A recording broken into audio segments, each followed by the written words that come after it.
नमस्कार, आप देख रहे हैं न्यूज़ 24। मैं हूं विपनेश माथुर। सबसे बड़ी खबर का रुख कर लेते हैं। बुलडोजर एक्शन पर सुप्रीम कोर्ट में सुनवाई शुरू हो चुकी है। सुप्रीम कोर्ट ने कल तोड़फोड़ पर रोक लगाई थी। 2 जजों की बेंच मामले की सुनवाई इस वक्त कर रही है। कल सुप्रीम कोर्ट ने यथास्थिति बनाए रखने का आदेश दिया था। कल एमसीडी के अधिकारी कर्मचारी बुलडोजर लेकर पहुंचे थे। तकरीबन 2 से ढाई घंटे वहां पर एक्शन हुआ और जो भी अतिक्रमण के तहत वहां पर निर्माण हुआ था उन सबको गिरा दिया गया और जो कूड़े के बड़े बड़े ढेर सड़क पर लगे हुए थे, आगे तक आकर सड़क को घेरा था, उसको भी ट्रक में भरकर ले जाया गया। और उसी बीच कल सुप्रीम कोर्ट का आदेश आया था कि यथास्थिति बनाई जाए और कोई एक्शन ना हो। अब आप देखिए, यहां पर सुप्रीम कोर्ट ने फिर से सुनवाई कर दी है। जहांगीरपुरी बुलडोजर राष्ट्रीय मुद्दा है, ये इस तरीके की स्टेटमेंट भी लगातार आ रही हैं। दीपक दुबे भी मेरे साथ मौजूद है, प्रभाकर मिश्रा भी मेरे साथ जुड़ गए। प्रभाकर मिश्रा, सुप्रीम कोर्ट में सुनवाई शुरू हो चुकी है। इस मामले को लेकर क्या अपडेट है आपके पास, क्या इंफॉर्मेशन वहां से मिल रही है?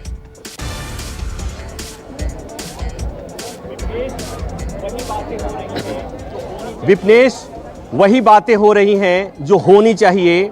जहांगीरपुरी मामले में जैसे सुनवाई शुरू हुई, दुष्यंत दवे इस मामले में जो याचिकाकर्ता के वकील हैं, उन्होंने ये कहा कि ये कैसे हो सकता है कि बीजेपी के अध्यक्ष के कहने पर बुलडोजर चलाने की कार्रवाई हो। ये सब कुछ उनके कहने पर हुआ और वो तब हुआ जब जहांगीरपुरी मामले में जब शोभा यात्रा निकली। सवाल ये उठा कि शोभा यात्रा को परमिशन नहीं मिला था और परमिशन नहीं मिला था, उसके बावजूद शोभा यात्रा निकली। और इसके बाद जब बीएसपी के नेताओं के खिलाफ एफआईआर दर्ज हुआ, उसके बाद पुलिस हरकत में आती है, उसके बाद एमसीडी हरकत में आती है और उसी के बाद बीजेपी दिल्ली प्रदेश अध्यक्ष एमसीडी को चिट्ठी लिखते हैं और चिट्ठी लिखने के बाद से ये बुलडोजर चलाने की कार्रवाई शुरू होती है। दुष्यंत दवे कह रहे हैं कि मामला केवल जहांगीरपुरी का मामला नहीं है, ये पूरे देश भर का मामला है, देश के सोशल फैब्रिक का मामला है। इस तरह की घटनाओं से देश में गलत असर पड़ता है, इसलिए इसमें कोर्ट को तत्काल दखल देना चाहिए।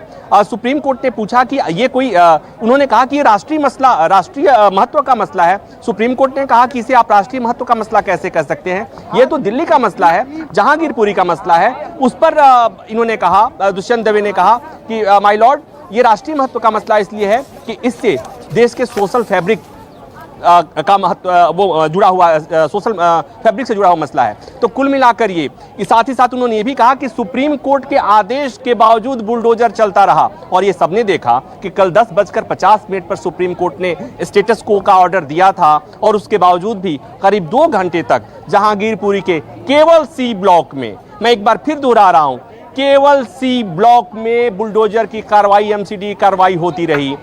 सामने के ब्लॉक में, हमारे दाहिने बाएं और ब्लॉक में एनक्रोचमेंट सब जगह है। और दुष्यंत दवे ने एक बात और कही थी कि अवैध अतिक्रमण का मसला केवल जहांगीरपुरी में नहीं है, 700 से ज़्यादा अधिक कॉलोनियां हैं जहां पर अतिक्रमण हुआ है। लेकिन अगर अतिक्रमण को लेकर कार्रवाई, एमसीडी कार्रवाई केवल जहांगीरपुरी में हो रही है और वो भी तब जब यहाँ पर अशांति हुई है, तो सवाल खड़े होते हैं। और यही सवाल देश के लोगों के मन में भी हैं कि आखिर ऐसा क्या हुआ कि अचानक से जहांगीरपुरी में एमसीडी कार्रवाई करती है। तो बड़ा सवाल जो ये है, दुष्यंत दवे की तरफ से खड़ा किया गया कि दिल्ली बीजेपी प्रदेश अध्यक्ष की चिट्ठी लिखने के बाद से ये कार्रवाई हुई है, ये बदले की कार्रवाई हुई है। और एक और बात सुनिए आपने प्रभाकर मिश्रा, जब हम बहस कर रहे थे ब्रेकिंग विद एजेंडा में, तो दोनों नेता एक दूसरे पर ये आरोप लगा रहे थे कि 60 फुट की सड़क है तो पीडब्ल्यू के दायरे में आता है, 40 फुट से ज्यादा का जो हिस्सा है वो बीजेपी के प्रवक्ता कह रहे थे,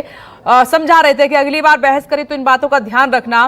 तो आम आदमी पार्टी के प्रवक्ता कह रहे थे कि 60 फुट का पूरा दायरा जो है एमसीडी के अंडर में आता है, उसके बाहर का दायरा आता है पीडब्ल्यू के अंडर में, पीडब्ल्यूडी के अंडर में। प्रभाकर मिश्रा, देखिए किस तरीके से उलझे हुए हैं।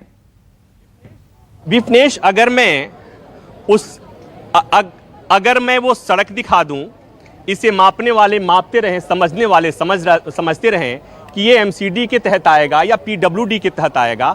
ये सड़क की साइज देख लीजिए, बीजेपी और आम आदमी पार्टी के प्रवक्ताओं को दिखा लीजिए, मुझे ये नहीं पता। मैं बस इतना देख रहा हूं कि इस चौड़ी सड़क में आधी कैरेजवे बंद रहता हमेशा। और ये केवल जहांगीरपुरी के इस ब्लॉक की स्थिति नहीं है, ये करीब करीब सबकी स्थिति है और ये आज नहीं हुआ, ये वर्षों से हुआ। तो क्या इस बात का इंतजार किया जा रहा था? एमसीडी के अधिकारी क्या इस बात का इंतजार कर रहे थे कि दिल्ली के जहांगीरपुरी में कभी अशांति होगी और उसके बाद ये कार्रवाई होगी? तो मैं बार बार ये सवाल कह रहा हूं कि जो इसके लिए जिम्मेवार आदमी है उसके खिलाफ कार्रवाई बनती है, उनसे पूछा जाना चाहिए। और मैं तो उम्मीद करता हूं कि सुप्रीम कोर्ट में भी इस मुद्दे को उठाया जाएगा, उनसे पूछा जाएगा कि उस इलाके का एमसीडी का अधिकारी कौन है, उससे जवाब क्यों नहीं माना जाना चाहिए, उसके खिलाफ कार्रवाई क्यों नहीं होनी चाहिए। और यहाँ की तस्वीरें एक बार और देख लीजिए कि ये तस्वीर कितनी डरावनी है कि दिल्ली का एक छोटा सा इलाका, झुग्गी झोपड़ी वाले लोग, और वहां पर पैरामिलिट्री फोर्सेज और पुलिस की इतनी बड़ी मौजूदगी अपने आप में इससे सिहरन पैदा होती है।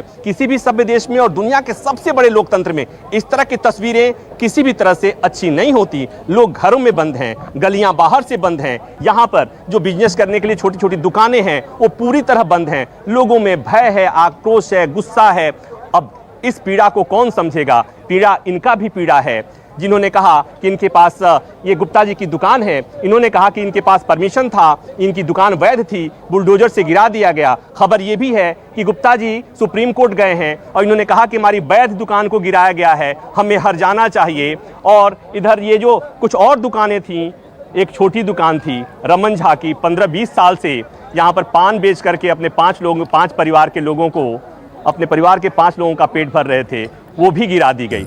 बड़े सवाल हैं और सवाल यही कि इतने दिनों से एमसीडी जो सो रही थी, एमसीडी के जो अधिकारी सो रहे थे, जहांगीरपुरी में अशांति का एक माहौल बना, दंगे की स्थिति बनी और उसके बाद से ये कार्रवाई हुई। तो सवाल तो बनता है। ये बार-बार आप सवाल उठा रहे हैं प्रभाकर मिश्रा, और ये अहम सवाल है।